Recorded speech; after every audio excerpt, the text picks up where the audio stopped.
Here's your food perfume story, Biggie. It's a new thing, apparently. There's a company in Portland called... Which one? It's called Salt and Straw. Which Portland? Oregon.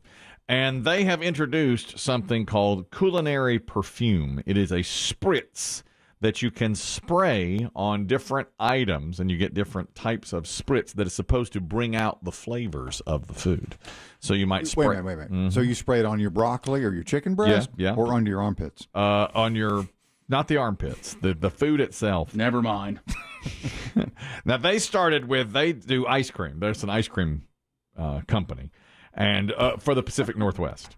And so if you, for instance, get a vanilla ice cream and spray it with, they have one called a swoon of citrus. It would bring out the natural flavors and give it a slight citrusy flavor. So it's not a flavor enhancer. It's just a slight modifier. Well, both. They said if you get a cloud of cocoa and you put it on chocolate ice cream, it would make it more chocolatey. Yeah, and they have all sorts of different things, not just for ice cream, but also for broccoli and whatnot as well. It would enhance the natural flavors in the food. Waste of money.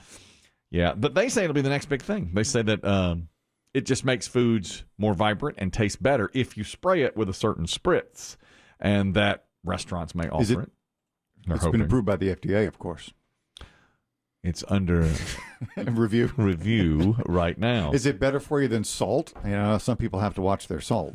Now, it doesn't say that. My thought is probably it would be better than salt. I don't know that for sure. Unless it's loaded with chemicals. I mean, who knows? That's right. It's all chemicals. Mm-hmm. Now, the FDA is way behind. Yeah, they're busy. They're just like the IRS. Remember we were talking about taxes the IRS other is busy. And what did I say? They're way behind. Yeah. We were talking about gambling and being taxed on gambling winnings. Do you declare it on your taxes? And I said, of course you declare it on your taxes. They make you, which turned out to be absolutely incorrect. Yep. This new system we have coming in that we're training for right now will now edit out when I say something that is not true. It is so smart. That's right. Now, the other company, Perronie's beer. Oh, yeah. Oh, I thought you meant the bent carrot. It's a different... Perronie's disease is a bent penis. Perronie's is Italian beer. Perronie's is an Italian beer. They've come up also with They should have a crooked bottle. Okay. They really missed out on that. They were around before they called that. Oh, you're right. I'm sure it's a family name. I don't know that most people know. When you say Perronie's, I think most people don't think crooked penis. Do you? Has it been publicized enough? I don't think that term goes with it. I think they just call it crooked dong. I do too. I don't exactly people bent say. carrot. Yeah, bent carrot. Crooked stick. Yep. Yeah. That's a golf course. I like how you put that. It is. There's a reason And for that. a lot of times when they in the medical world or the world of science, if you discover something, you get to put your name on it. Who's Perrone? Perrone. Yeah, Perrone had the first bent wang. Did he have the first one, or he just the best? He tried to fix the first one. Maybe. Look at it, so crooked. I told you not to drink so much beer, Perrone. That's right. So Perrone. We were going to call it dog leg, but it had been taken. Dog leg left, dog leg right. That's right. There is a commercial. If you watch old people television, I've like seen the network it. news, Yes. the website is literally bentcarrot.com. And it And bends. it's this sad, schlubby-looking dude like, I got a bent carrot. It's true. You know what? It's for, I guess you take this drug that's supposed to help straighten it. Mm-hmm. But then it also says daily stretching, Yes. Yeah. which I always feel like that's got to be awkward. Well, I don't know if I called mine stretching, but When do you do it? sometimes Exactly. I mean, alone. In the privacy of your home, or do you have to You do it have 4 to. times a day? Do you do it at work? exactly. You go to the bathroom, excuse Can you, yourself. can you do it in your pants, or do you have to? Is Yeah. it manual? I think you have to do it manually. I think you got to grip it and give it a I tug. do too. And rip Yeah. it. I do too. Like, I think if you got to do it at work, That's just right. in a stall. I think you have to go in there. Yeah. And Like you're training Ivy to go up a wall? Yeah, That's exactly that's right. exactly right. That's what it is. Oh, he'll go in the, he'll go in the Bob, you bathroom. all right? Kurt's in there stretching. What was done? As you know, I nearly endorsed the product. It was brought to me. Did you know this? Bent carrot? It was brought to me. We had negotiation. Yeah. Did you not pass? Well, finally they said yours is not bent enough. They can't. I mean, I was ready. I was ready to endorse, but they said no. You don't really have a bent No. carrot. I can see through your pants. They said, They're just staring at it. yeah, they said no. No. It's a This is gonna salad sound bar like carrot. This is going to They sound dumb. pull out a protractor. It wasn't bent enough. That's only when it's aroused, correct? I think If it's so. at rest. Yeah, I if think it's at it's rest, fine at rest. It's just standard limp. Yeah. Can be quite painful from what I'm told. Yes. If it really has a bend What gets in it. worse as you get older, yeah. I think that's true, too. If you keep it. Is it a circulation thing?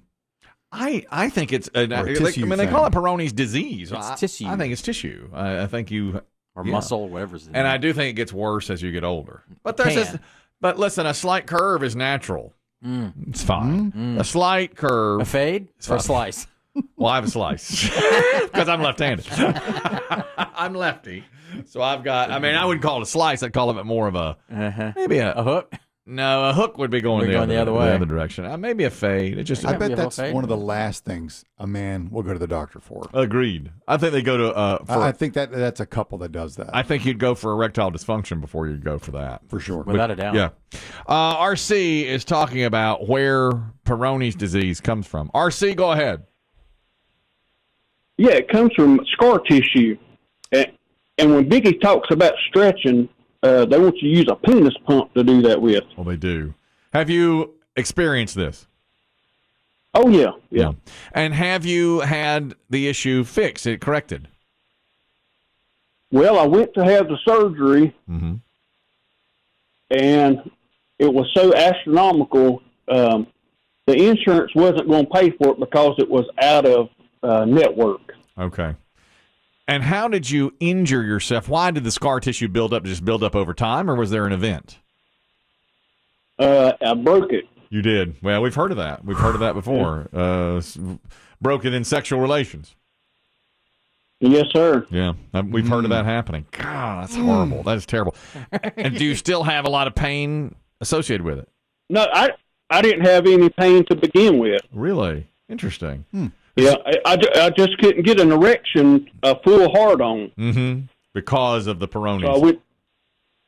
So I went to the doctor, and he said that's what it was. Yeah. And So are you cured now? Are you better? Well, I went back to my regular urologist, and he told me to get one of these massagers that has a tip on it, and you vibrate the scar tissue, and it breaks it up somewhat. Mm-hmm. And you use the penis pump to stretch it, and eventually it will come out. And has it done that for you? Oh, yeah. Okay. All right. Okay. Well, you're being very frank and honest. You are. I appreciate To you your putting the credit. story out. That's good. How did they know it was broken? Did they have to x-ray it, or could the doc just feel it? Oh, you can feel it. You can feel it. It's on top, and you can feel it. That's it's about the size of the end of your pinky. Oh, the break. Okay. Yeah, I see. Yep. And so you know that. And do you still use the massager and the penis pump and all that to continue to try and make it better and better? No, I'll use it every once in a while to just keep it, in check. Right. Right. Maintenance, I guess, what you call it. Yeah, exactly. Man. Well, were you without sex? No sex for a long time, or did you? For 2 years. 2 years. Well, thank goodness, and I'm appreciated, RC. I'm really glad that you called in to tell us about this today, because this is something men can go through, and they're quiet about it. Of course. You get it out there. Well, bentcarrot.com really is a medication with stretching exercises that if you went there, you could look on and see all about it. Thank you, RC. Appreciate it. And I was in negotiation with bentcarrot.com. Did they give you a penis pump? No, we never got that far. They basically said you're not a candidate. No massager. No, I got none of that. No, unfortunately, there's nothing. I don't really have the issue. I was going to endorse the product. They wanted someone who could Speak to walk it. the walk. Right, exactly. And I think he's talking about like those Theragun things. I do too. That's what I think so too. Yeah, that would help. Yeah. Like you see athletes using on their legs. Yeah. So that's our food segment. All right. Pretty good.